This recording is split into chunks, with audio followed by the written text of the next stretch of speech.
A chacina de Osasco e Barueri foi a maior chacina do estado de São Paulo. A vingança foi contra qualquer um que morasse ali naquele lugar. A suspeita logo recaiu sobre agentes de segurança. Mas você não achou estranho, por exemplo, essa testemunha em todas as ocasiões garantir que você teria sido um dos autores? Essa testemunha não tem crédito? O único perfil entre as vítimas é o fato de morarem na periferia. Só. Você não sabia que ia acontecer aquela chacina? Aí eles deram o primeiro tiro nele. Foi no rosto, que varou do lado pro outro, né? Aí eles resolveram matar de baseada, né? Você disse que foi injustiçado. Você foi condenado a quantos anos? Total foram 255 anos.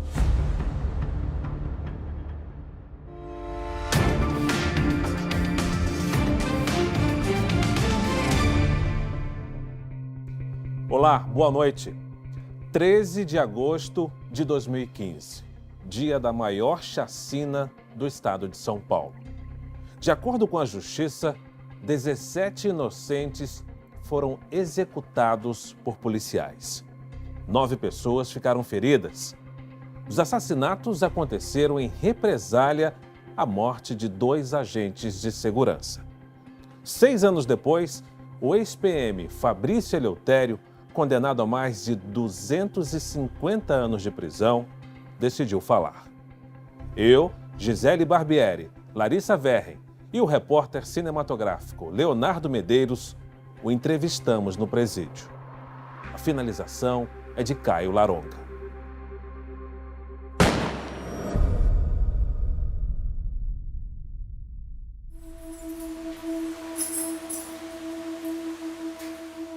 Meu nome é Fabrício Emanuel Eleutério, tenho 37 anos, sou ex-soldado da Polícia Militar,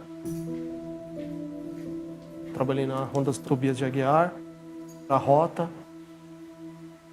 Hoje eu me encontro bem psicologicamente e os dias são dias de reflexão, né? Dias para procurar ser um homem melhor, né? Hoje casado. Realizar o sonho da minha esposa, que é ser mãe. Eu acredito que eu fui boi de piranha, que eu fui o primeiro a ser preso. Eu vou provar minha inocência.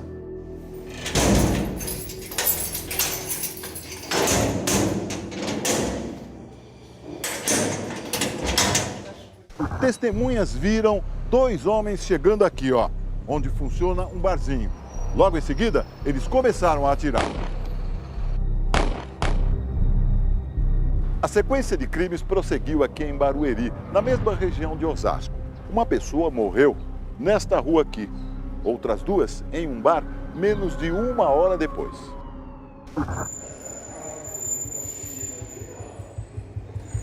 Meu nome é Marcelo Alexandre de Oliveira. Atualmente eu sou o primeiro promotor de justiça do Tribunal do Júri da Penha de França. Eu fui designado para acompanhar a instrução de todo o processo da chacina de Osasco e atuar no julgamento pelo Tribunal do Júri.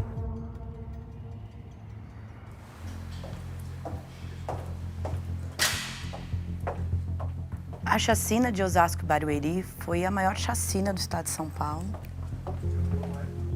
17 mortos, 9 tentativas de homicídio numa noite. Simplesmente elegeram pessoas da periferia como inimigo. Me chamo Maíra Coraci Diniz, sou defensora pública há 15 anos, atuo no Tribunal do Júri e atuei como assistente de acusação das famílias e dos sobreviventes vítimas da chacina de Osasco e Barueri em 2015. De acordo com como aquelas mortes foram praticadas, a suspeita da polícia, da Secretaria de Segurança Pública, logo recaiu sobre agentes de segurança. Estava tudo muito esparso, Nem os telejornais sabiam direito, nem a polícia sabia direito quantas vítimas, quais os locais, se tinha sido relacionado ou não, estava muito no início a investigação.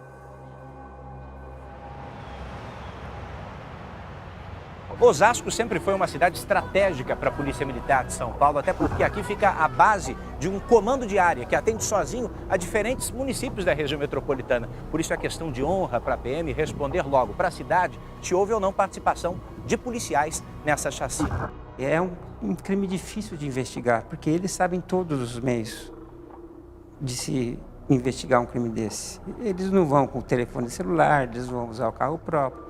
Se tiverem com o celular, eles não vão falar, eles vão desligar. Se tiver câmera no lugar, ou eles não vão matar no lugar, ou eles vão destruir a câmera. Então é muito difícil de apurar. Tanto é difícil que ninguém vai acreditar que só 4 participaram de um evento dessa magnitude. Meu nome é Zilda Maria de Paula, sou mãe do Fernando Luiz de Paula, que foi vítima da chacina aqui de Osasco e Barueri. Na época ele tinha 34 anos. Era eu e ele, né? Você pode olhar que na minha casa é tudo de 2. Você vai no banheiro, tem 2 porta-toalha, né? A cama dele tá lá no quarto dele ainda. Era tudo de 2. Né? Agora fica só a lembrança.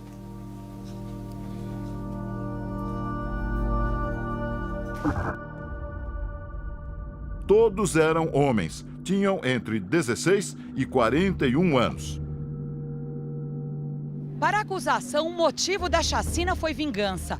Os réus teriam cometido os assassinatos em retaliação às mortes de um policial militar e de um guarda civil ocorridas dias antes.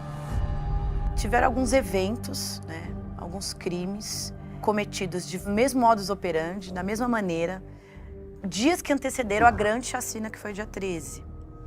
Então, pessoas que foram mortas na rua, com um tiro queima-roupa, sem nenhuma explicação, carros parecidos utilizados, armas. Várias mortes ocorreram antes da chacina de Osasco. E todas essas, induvidosamente, foram retaliação a esse homicídio desse policial militar. Logo depois, o guarda civil, que era dono de uma adega ali em Osasco, ele é morto num latrocínio. Ele não é morto em serviço. Ele estava na adega dele trabalhando e foi vítima de um latrocínio, que é o roubo seguido de morte. Em razão do falecimento do GCM, o velório ocorreria às 14 horas. E o efetivo solicitou que nós acompanhássemos esse velório. Coincidentemente, a chacina ocorre no dia em que praticamente todos os integrantes da Guarda Civil de Barueri, principalmente os que conheciam o Guarda Civil, Jefferson, estavam voltando do velório. 3 indivíduos invadem o estabelecimento comercial do Jefferson, que é o GCM, e acabam disparando e matando. Mas a Guarda Civil e a Polícia Militar são acionadas e acho que coincidentemente passava uma viatura de Polícia Militar no momento e consegue prender na hora. Eles foram presos na hora. E nitidamente são 3 só que participam disso. Um consegue fugir. Aí depois passou uma matéria do GCM do Mercadinho. Putz, mal imaginava que meu filho ia pagar com a vida sobre essas mortes. Aí eles resolveram matar de baseada, né?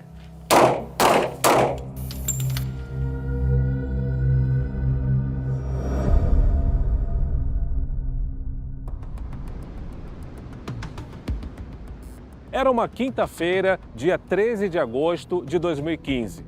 De acordo com as investigações, em menos de 3 horas, 8 locais sofreram ataques. 17 pessoas foram executadas.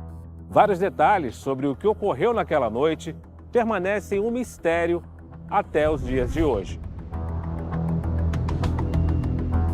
Na verdade, a investigação ela foi toda às pressas.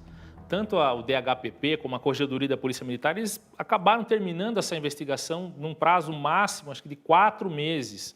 Eles sustentaram que era uma força-tarefa. Na verdade, o próprio delegado em oitiva disse que a força-tarefa que ele tinha, o capitão da Corregedoria, eram 8 pessoas. Para entender o que aconteceu na noite da chacina, nós vamos percorrer alguns locais segundo a ordem dos registros das ocorrências, começando no mesmo horário do primeiro crime. O nosso trajeto se inicia pontualmente às 8h50 da noite na rua Professor Sud Menuti, em Osasco. Aqui, segundo a denúncia, Rodrigo Lima, de 16 anos, foi morto. Sou Maria José Lima da Silva, mãe do Rodrigo Lima da Silva. Meu nome é Fabiana Lima da Silva, sou irmã do Rodrigo Lima da Silva. Passou um carro preto, né, os caras tudo encapuzado. Ele ainda estava com o sorvete na mão, né? Não tinha nem tirado ainda do plásticozinho. Aí ele olhou pro carro. Quando ele olhou pro carro, aí eles deram o primeiro tiro nele. Foi no rosto, que varou do lado pro outro, né? Conforme o tiro foi na região do olho, ele ficou só aquele buraco, vácuo, sem nada.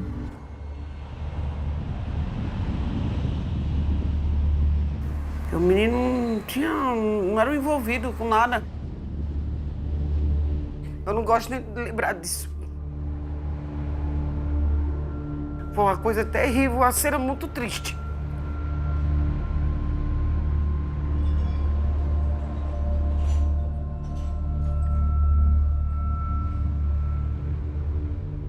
Percorremos 3 quilômetros em 7 minutos até o segundo ponto atacado, 7 vezes mais tempo que os assassinos levaram, segundo os registros oficiais. Aqui fica o Bar do Juvenal, onde morreu o maior número de vítimas daquela noite. Foram 8 assassinatos. Antes dos disparos, houve o cuidado de separar os que tinham passagem pela polícia. Nós temos testemunhas que afirmam que 2 minutos antes das 8 mortes ocorridas aqui nesse bar, 2 viaturas da Guarda Civil Metropolitana de Barueri passaram pelo bar devagar e olhando, procurando pessoas. Por quê? Esse bar era ponto de encontro das pessoas que mataram o Guarda Civil. É um bar que fica numa comunidade muito simples.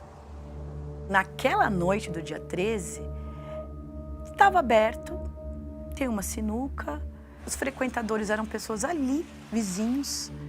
Era o Leandro, que tinha acabado de chegar do trabalho com um macacão de metalúrgico. Era o Fernando, que tinha acabado de pintar a parede da mãe. Estava todo sujo de tinta, trabalhou o dia inteiro, foi tomar uma cerveja com os amigos. Eu fui trabalhar e ele estava pintando aqui.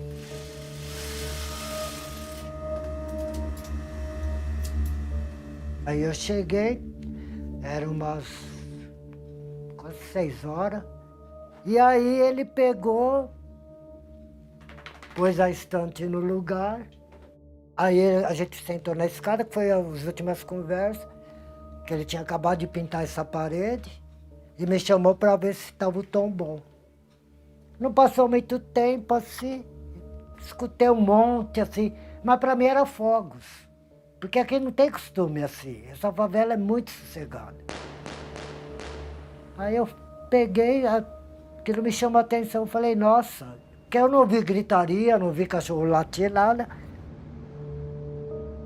Depois um dos meninos falou, tia, pega o documento do Abuse, que o apelido dele era Abuse, né?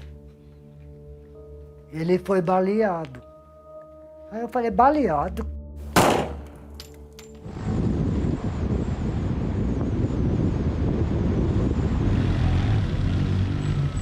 Nosso trajeto termina aqui na Rua Irene, em Barueri, onde 2 homens foram mortos. A ocorrência foi registrada às 11h45 da noite. Este foi o único crime gravado por uma câmera de segurança. De acordo com as investigações, a chacina aconteceu em um intervalo de 2 horas e 55 minutos. Mas o que chama a atenção é que entre os ataques, os criminosos percorreram dezenas de quilômetros em pouquíssimos minutos. As discrepâncias nos horários foram determinantes tanto para a defesa quanto para a acusação. Um lado usou essas informações na tentativa de provar a inocência dos clientes. O outro acredita que esse fator seja a prova de que muitos outros agentes públicos participaram da chacina. Quando eles citam que um veículo foi usado em vários pontos, quando nós vamos fazer a análise de tempo, o veículo tinha que andar a 540 km por hora. Totalmente inviável essa questão. A denúncia, ela foi literal quanto aos horários dos crimes, dos homicídios. Os horários dos homicídios, eles são baseados e especificados na denúncia de acordo com o que consta do Copom ou do boletim de ocorrência, o que for anterior, quem ligou primeiro avisando. Não dá para afirmar que logo que acontece o homicídio, já tem alguém ligando para a polícia militar dizendo, olha, ocorreu um homicídio aqui. É uma estimativa. E como havia outras pessoas nessa chacina, isso necessariamente não quer dizer que as pessoas que praticaram esse às 20h50 são as mesmas que praticaram os às 20h54. Uma força-tarefa foi montada para investigar os crimes e tem a difícil missão de tentar esclarecer o que motivou tantas mortes num curto espaço de tempo.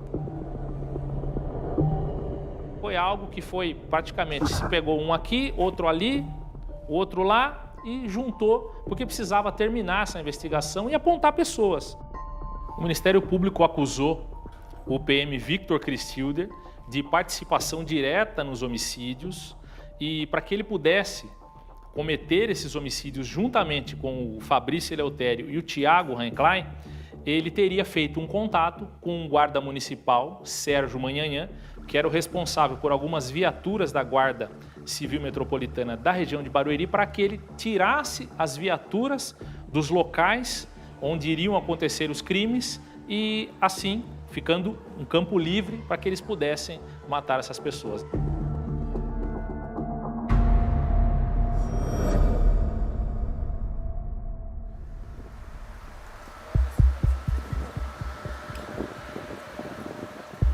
Nós estamos chegando no Centro de Detenção Provisória de Guarulhos 2 para ouvir a versão do ex-policial militar que recebeu a maior condenação da Justiça pela participação na chacina de Osasco e Barueri.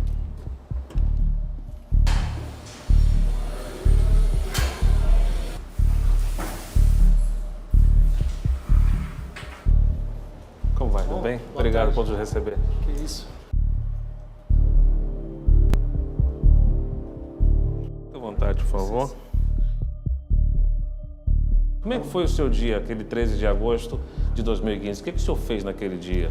Foi numa quinta-feira, eu me lembro como se fosse hoje. Era uma quinta-feira, eu me desloquei da minha casa até o curso, fiquei das 8 até o meio-dia, descansei o período da tarde e liguei para minha esposa. Porque naquele dia a gente tinha combinado de assistir um filme no shopping, era o lançamento de um filme, né? Cheguei no shopping, eu retiro o ticket ali da cancela do estacionamento, encontro com ela na praça de alimentação, na frente do cinema, só que a fila estava muito grande. Aí peguei e falei para ela, falei, amor, eu não tô com paciência, amanhã eu vou ter que acordar cedo e tudo mais.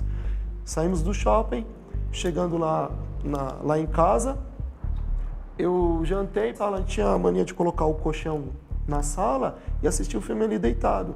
Coloquei o colchão lá, só que eu estava muito cansado, nós dois acabou pegando no sono. E eu acordei com a minha advogada me ligando, a doutora Flávia. E o curioso, o que ela queria falar com o Fabrício era justamente o fato de que ela tentaria obter um habeas corpus, porque no dia anterior o Tribunal de Justiça havia mandado prender o Fabrício. Fabrício Eleutério era soldado da Rota, o grupo de elite da Polícia de São Paulo. Em agosto de 2015, ele estava afastado das ruas e cumpria funções administrativas. O policial respondia a 2 processos por suposta participação em chacinas em 2013. É a minha maior dor profissional, porque eu liguei para o Fabrício naquela noite, acompanhada do meu esposo, eu liguei para ele e ele me atendeu. Então, ainda que o Ministério Público diga que ele estava em outro local, eu sei onde ele estava. Enquanto advogada, eu sei onde ele estava. Ele é mais uma vítima. Ele é mais uma vítima dessa apuração enviesada, precipitada. E qual era o álibi do Fabrício? Ele contou tudo que ele fez no dia da chacina e disse que, mesmo sabendo que tinha um mandado de prisão expedido contra ele, foi ao shopping com a namorada, foi ao cinema, guardou o ticket de estacionamento do shopping. Eu conheço a advogada, ela é uma pessoa correta, a doutora Flávia. Ela acredita no cliente. 99% dos clientes não falam para o advogado, olha, eu pratiquei o crime. Ele não admite, porque ele acha que, se ele admitir, o advogado não vai defender com a mesma força, com a mesma... Ele tenta enganar até o advogado.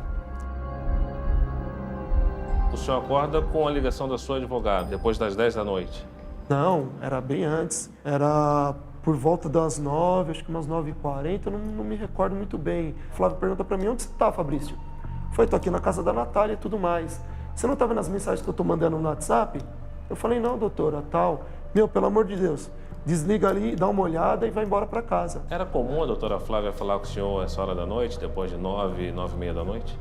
Eu ainda estava respondendo os outros processos, tinha 2 processos que eu ainda estava respondendo em liberdade. Eu fui bem pronunciado, o Ministério Público ganhou a pronúncia novamente e pediu a minha prisão.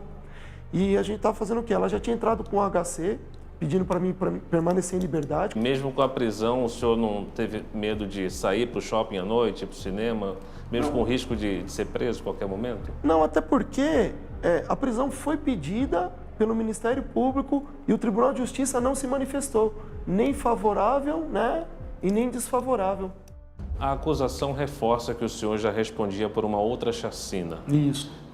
Como é que o senhor analisa esse cenário? O último júri que eu fui absolvido, após esse júri que eu fui condenado, eu fui para o júri mais 2 vezes, inclusive eu fui absolvido a pedido do próprio Ministério Público, né?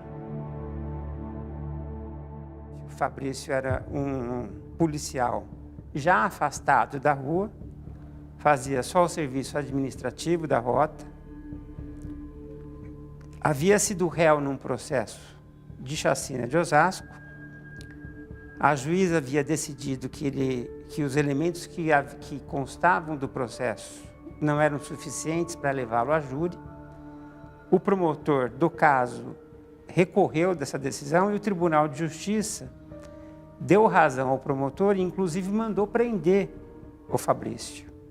E aí é que vem a história das provas que haviam contra o Fabrício. O Fabrício nega, mas uma das vítimas sobreviventes o reconhece. Quando ele vê o Fabrício, essa vítima sobrevivente, ela urina na calça. Fabrício Eleutério foi reconhecido por um homem que foi baleado exatamente aqui neste local. A testemunha relatou que foi abordada por pessoas que pediam informações dentro de um carro prata. No depoimento, a vítima contou que, ao se debruçar, viu o rosto do atirador no instante em que foi alvejada de raspão. Seria Fabrício. Outras 2 pessoas também foram mortas neste ataque. Uma delas era uma adolescente de 16 anos. Mas você não achou estranho, por exemplo, essa testemunha em todas as ocasiões garantir que você teria sido um dos autores? Ele, inclusive, numa das ocasiões, chega a urinar na calça quando se depara com a sua imagem.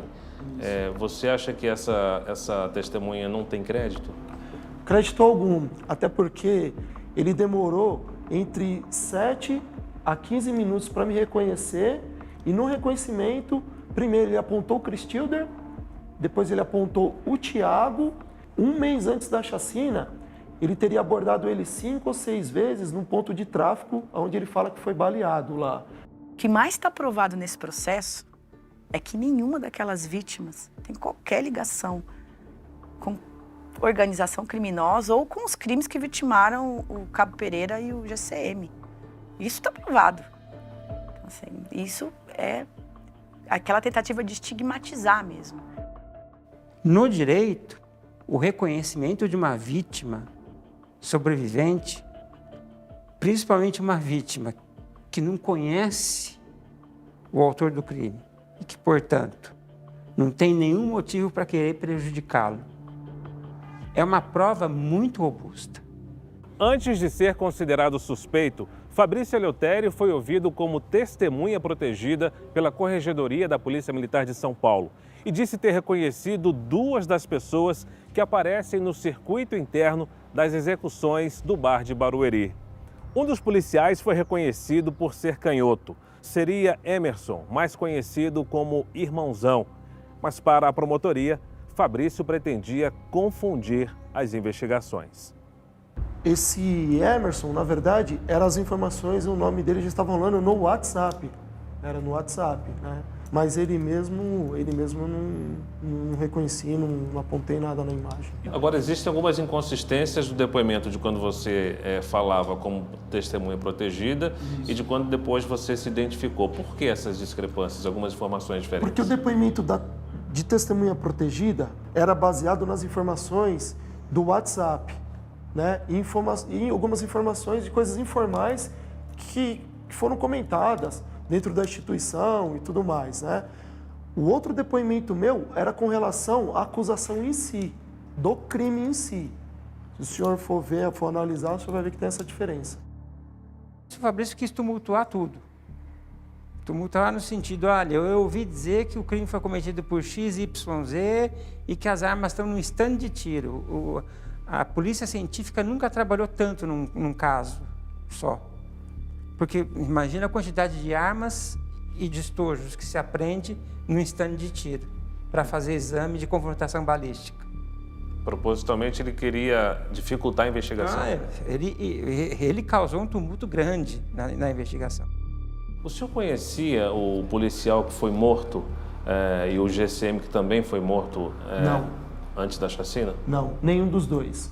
O Cabo Pereira, no caso, ele fazia parte do pelotão de força tática do Thiago, que hoje ficou preso junto comigo, né? Eles eram do mesmo pelotão. E o guarda municipal que morreu, ele era de Barueri.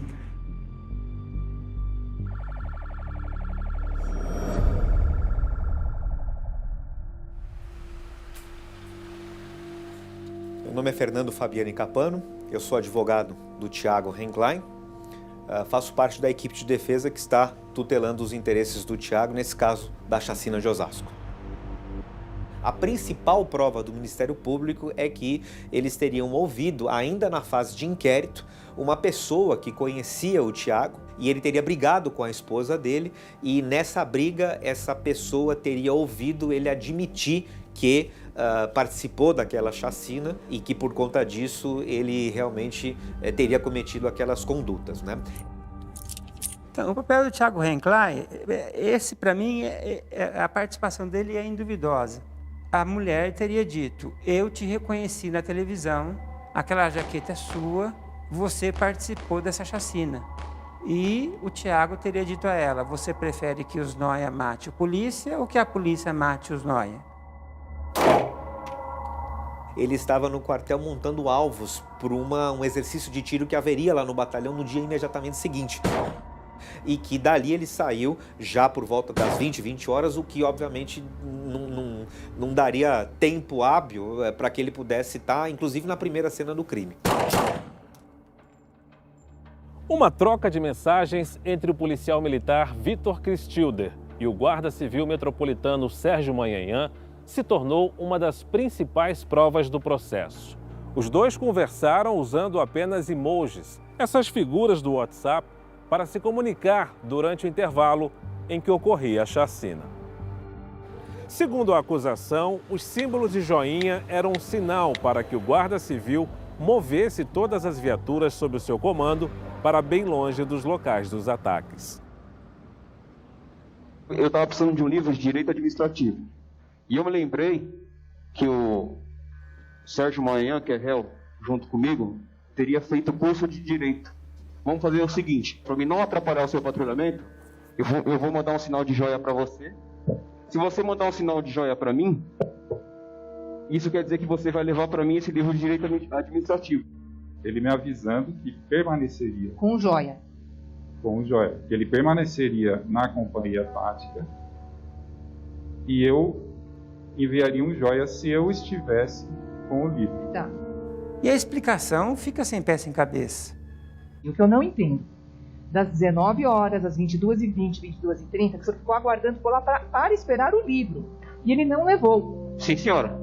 Ele disse que ficou no batalhão, entendendo que o joia inicial corresponderia a uma resposta equivalente a fica aí que eu vou levar o livro. Isso que eu não entendi.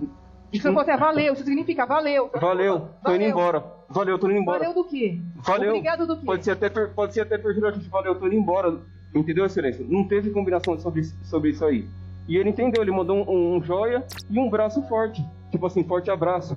Se vê aquela troca de joias que coincide, mais ou menos, no horário do início e no horário de final. Alguém tinha de falar, tá tudo ok, da minha parte. Mas e da outra parte? Da outra parte tem de ir atrás do carro que está escondido, de ir atrás das armas que estão escondidas. Isso aí não é assim, em 5 minutos que se faz. Qual que era a função do senhor? A minha função era ser comandante do JIT, que significa Agrupamento de Intervenções Táticas Estratégicas, e eu comandava 4 viaturas. Não houve a mínima contestação de que ele era o comandante da guarda e que, portanto, ele teria sido responsável por todas as viaturas da guarda estarem exatamente no lado oposto da cidade onde estava ocorrendo a chacina. É de conhecimento geral que as guardas municipais, em alguns lugares, não se dão bem com a polícia militar. Então não teria como ele desviar as viaturas da polícia militar. Ponto. Esporadicamente tendo alguma ocorrência que eu não conseguia adotar medidas em razão da competência da guarda, eu pedi apoio, então, dos militares. E vice-versa também? A PM também pedia também? Ele não estava ali cometendo o ato, mas ele orquestrou a situação para que se pudesse dar a possibilidade dos outros cometerem. É a participação. Cada um tem um papel. Cristiano era amigo do Manhã, houve aquela troca, se explica que aquela troca era referente ao livro de direito administrativo sem uma ligação. Por exemplo, você está bem aí, irmão? O mundo está caindo em Osasco, está acabando. Mataram mais de 17 pessoas. Está tudo bem com você? Por isso que eu nem entrei em contato perguntando nada, excelência, porque eu já deduzo que está acontecendo alguma coisa, eu não vou atrapalhar o patrulhamento dele, não sei onde ele está. Poderia atrapalhar ou oferecer alguma ajuda. Não, senhora. Não? Não, senhora. Se o policial militar sabe que vai haver uma chacina e não faz nada, ele é responsabilizado, porque ele tem o dever de impedir o resultado.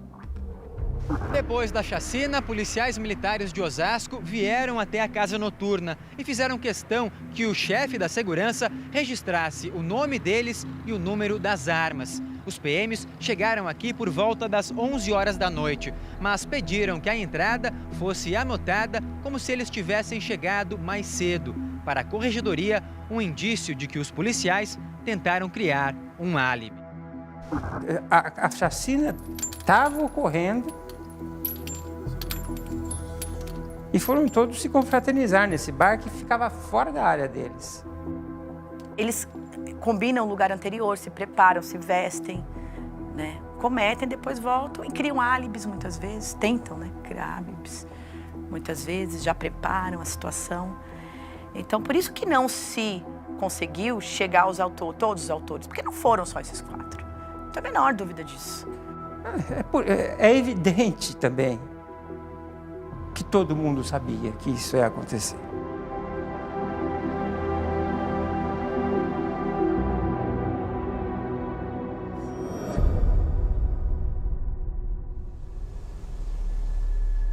Eu vi muitas pessoas da imprensa falarem, ele estava no lugar errado na hora errada. Ninguém estava no lugar errado na hora errada. Eu não considero você sair do trabalho e ir para um bar para tomar uma cerveja com seus amigos depois de ter trabalhado o dia inteiro. Eu não considero um lugar errado. Afinal de contas, então o lugar errado é a periferia? A situação dele é negócio falar sobre isso. Ele estava dentro de um saco plástico. Só que assim eu não vi sangue no meu menino. Para mim ele tinha levado tiro na boca, né? Depois foi tiro na testa. Parecia, assim, guerra. 18 de setembro de 2017. Fabrício Eleutério, Tiago Renclain e Sérgio Manhanhã vão à júri popular 2 anos depois da chacina. Durante 5 dias, acusação e defesa exploram as contradições da investigação na tentativa de convencer os 7 jurados. A defesa de Vitor Cristilder desmembra o processo na justiça e ele é julgado sozinho no ano seguinte. No dia do julgamento, foi bonito, porque elas colocaram faixa, né, da necessidade de dar rosto para dizer que os filhos dela não é simplesmente um número naquele papel. E aí vem a peculiaridade de um julgamento pelo tribunal do júri.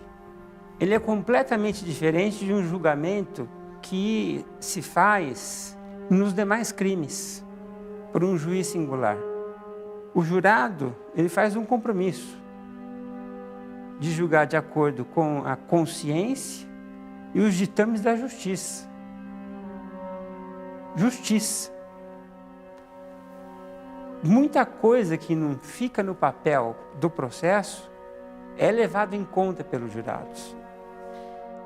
O promotor ressalta também que o senhor, durante os depoimentos em juízo, o senhor ficava rindo durante o depoimento, o senhor conversava com quem estava do lado, meio que debochando da acusação. Isso de fato aconteceu?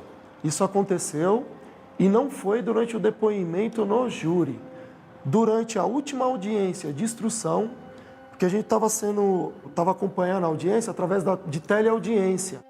A risada ali, que não foi uma risada debochada nem nada, né? Foi só algo que estava sendo comentado, conversado ali durante a audiência, que não tinha nada a ver, e a gente deu risada, mas não tinha nada a ver com o processo. E ele usou isso como um subterfúgio que a gente estaria debochando da justiça, mas não tinha nada a ver. É como se fosse um ritual. Um ritual, eu preciso de uma resposta. Esse mesmo Estado que tirou a vida do meu filho, esse Estado tem que me dar uma resposta. Por isso, e eu tenho que assistir, por isso que a importância dessas famílias estarem ali, acompanhando, vendo. Porque elas precisam da resposta. Eu não sei quem foi, não quero saber. Não fiquei no julgamento, só entrei porque eu tive que dar depoimento para a juíza, que eu não queria dar também, mas tinha alguém para defender os mortos, né? Foi em um lugar como este que os 7 jurados decidiram o destino dos réus.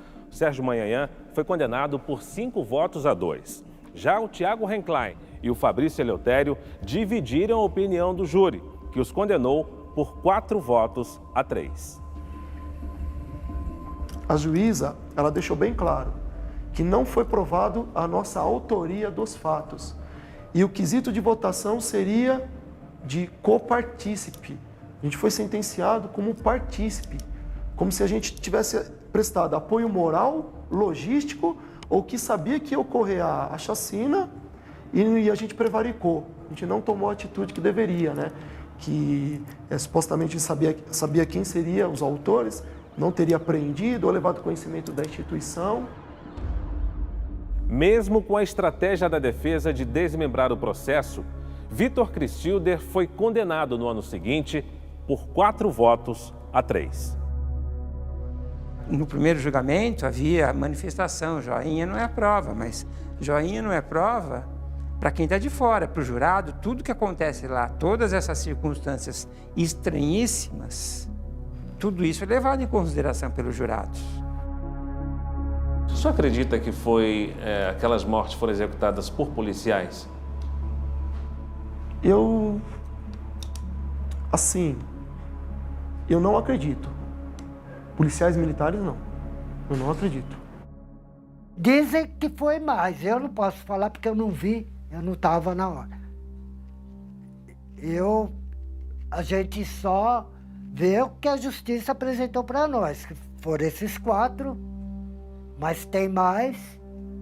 Eu acredito que tem mais, porque foi tudo numa hora só, nem super-homem faz isso. Causou muitos traumas.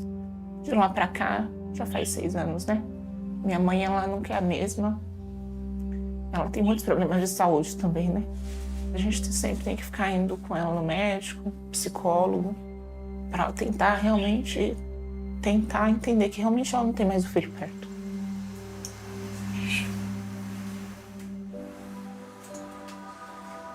Meu nome é Cássio Augusto Sebastião Júnior, eu sou professor no Departamento de Relações Internacionais da Unifesp, que está à frente de um projeto de extensão e pesquisa sobre violência de Estado que foca na atuação das mães de Osasco e Barueri.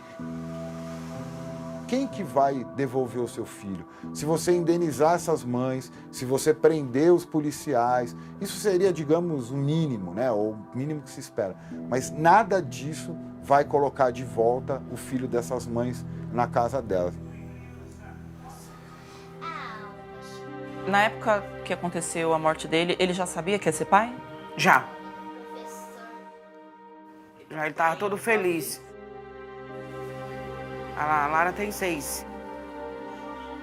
Quando ela foi ficando espertinha, ela falava, vovó, cadê meu pai? Aí quando foi um dia, eu sentei ali e falei, Lara, vem aqui. Ela falou, o que foi, vovó? Meu pai já tá chegando? Eu falei, não, a vovó vai te contar uma coisa. O papai não vai vir. Aí ela começou a chorar, mas por quê? Eu queria ver meu pai. Eu falei, então, seu pai tá lá em cima com Jesus.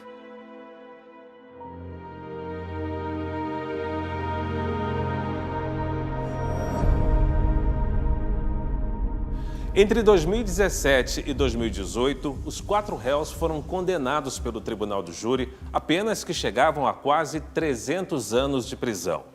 Vitor Cristilder e Sérgio Manhanhã conseguiram a anulação da sentença e, em um novo julgamento, em fevereiro do ano passado, foram absolvidos de todos os crimes. Houve recurso de todos os 4. O segundo julgamento do Vitor Cristilder e do Sérgio Manhanhã, ele teve algumas peculiaridades que não tiveram o primeiro, óbvio. Ele ocorreu no meio da pandemia. Os familiares das vítimas não puderam estar presentes.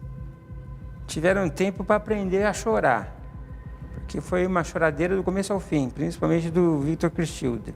Eu peço para a senhora, por favor, excelência, me ajuda. Me ajuda, excelência, por favor, me ajuda, eu sou inocente. Senhor Victor, não sou eu que vou decidir. Os jurados ficam assim, sem praticamente olhar para o lado e ver, nossa, acabaram com 20 famílias. Eles não se impressionam, eles acabam esquecendo que tem esse outro lado da moeda. E eu posso ser condenado aqui por uma coisa que eu não cometi, foi por causa de uma mensagem de celular. A seguir, no Repórter Record Investigação. O Repórter Record Investigação está de volta com a reportagem exclusiva Chacina de Osasco, o PM condenado. E eu posso ser condenado aqui por uma coisa que eu não cometi, foi por causa de uma mensagem de celular. Por causa de uma mensagem de celular, eu tô preso há mais de 6 anos. Mas vem a notícia, vem a punhalada, né? De que foram absolvidos. E foi difícil levar essa notícia para as famílias.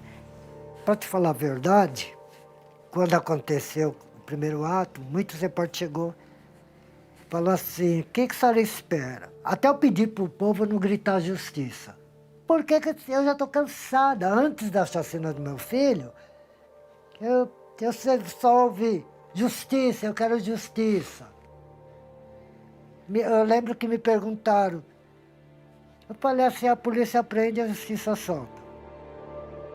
É óbvio que viver esse processo é extremamente triste para essas mães, né? E aí, quando elas veem esses sujeitos para os quais há uma série de indícios que eles tenham participado, é difícil a gente dizer se eles participaram ou não, né? A justiça que está dizendo isso. E aí eles saem tranquilamente disso. É claro que um sentimento de frustração, de derrota, de desespero bate nas mães. Acabou se decidindo que 2 eram culpados e 2 eram inocentes. Que o joinha não significou nada, mas é o que ficou decidido. 2 culpados, 2 inocentes. Eu já estou morta. Até hoje, a gente sobrevive, a gente não vive, né? Se você perguntar o que você sente, eu não sei se é raiva, se é ódio, revolta, dor, não sei.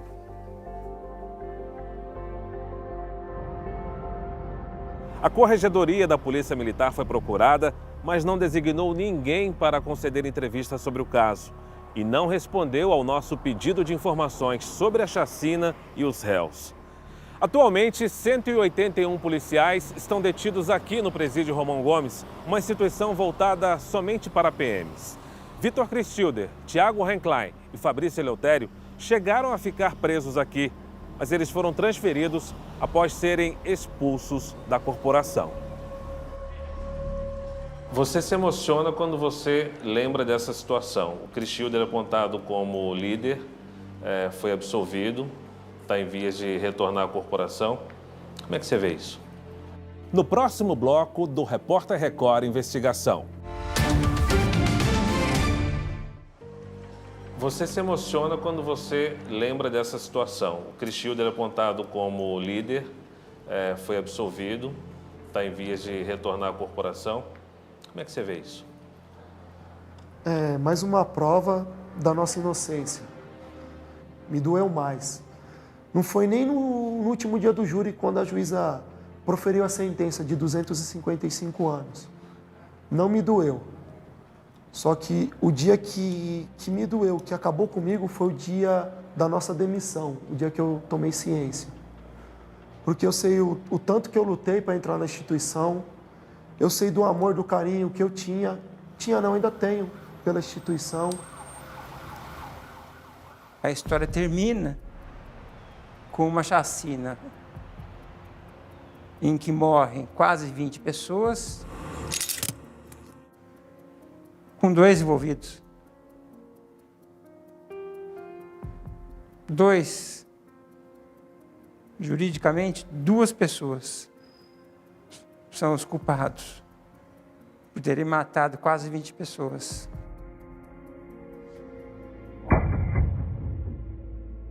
E vou retornar de cabeça erguida. Erguida. E vou lutar até o fim com o meu compromisso, que é servir e proteger a sociedade. Esse foi o juramento que eu fiz um dia no Pavilhão Nacional. E eu vou cumprir esse juramento até o último dia da minha vida. Essas palavras que eu deixo. Obrigado. De nada.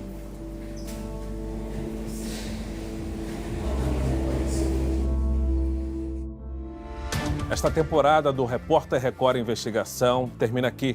Nós agradecemos a sua companhia e a sua audiência nos últimos meses. E não se esqueça, você pode ver os nossos programas no Play Plus. Uma boa noite a todos.